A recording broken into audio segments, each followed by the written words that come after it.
भंवरलाल शर्मा के निधन के बाद खाली हुई सरदारशहर विधानसभा सीट पर उपचुनाव होगा, लेकिन चुनाव में बड़ा सवाल है कि क्या बीजेपी इस बार कांग्रेस के गढ़ में सेंध लगा पाएगी, क्योंकि 15 में से मात्र 2 चुनाव ही बीजेपी जीत पाई है। देखिए ये स्पेशल रिपोर्ट। चुनावी आंकड़ों पर गौर करें तो सरदारशहर विधानसभा सीट को कांग्रेस का गढ़ माना जाता है और यही वजह है कि 2013 में प्रचंड मोदी लहर के बावजूद भी सरदारशहर सीट कांग्रेस के खाते में गई थी। ऐसे में बीजेपी के सामने बड़ा सवाल यही है कि क्या इस बार बीजेपी कांग्रेस के गढ़ में सेंध लगाने में कामयाब हो पाएगी या नहीं। दरअसल इसकी एक वजह ये भी है कि सरदारशहर की सीट पर अब तक 15 चुनाव हो चुके हैं, जिसमें से कांग्रेस 9 बार सीट पर कब्जा कर चुकी है, जबकि बीजेपी सिर्फ 2 बार ही चुनाव जीत पाई है। ऐसे में बीजेपी के सामने कांग्रेस के किले को भेद पाना आसान काम नहीं होगा। ये जो सरदारशहर की विधानसभा सीट है वो परंपरागत रूप से कांग्रेस की सीट रही है, लेकिन 2018 के अंदर कांग्रेस की सरकार बनने के बाद में राज्य के अंदर 7 उपचुनाव हुए, उनमें से 5 कांग्रेस पार्टी ने जीते। हमने देखा है पिछले भी जब भाजपा का शासन था, उपचुनाव के अंदर जनता सुशासन के लिए सरकार के खिलाफ अपने जनादेश देती है, लेकिन हमारी योजनाओं पे मुहर लगाई।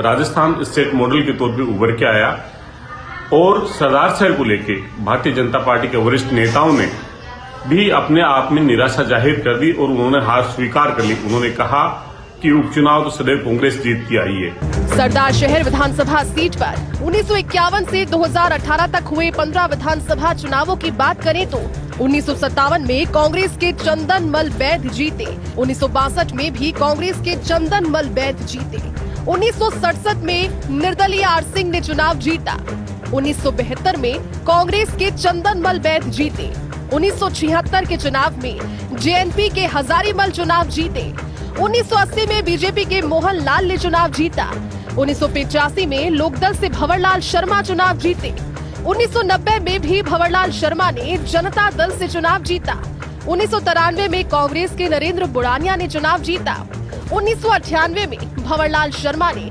कांग्रेस के टिकट पर चुनाव जीता, 2003 में भी कांग्रेस के भंवरलाल शर्मा ने जीत दर्ज की, 2008 के चुनाव में बीजेपी के अशोक कुमार ने जीत दर्ज की, वर्ष 2013 के चुनाव में भी भंवरलाल शर्मा ने जीत हासिल की।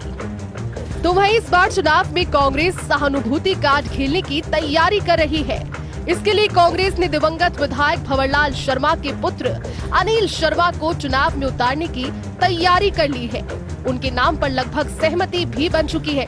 दूसरी ओर बीजेपी का दावा है कि इस बार कांग्रेस का सहानुभूति कार्ड नहीं चल पाएगा। हालांकि भाजपा के दावों में कितना दम है, ये तो चुनाव परिणाम के बाद ही साफ हो पाएगा।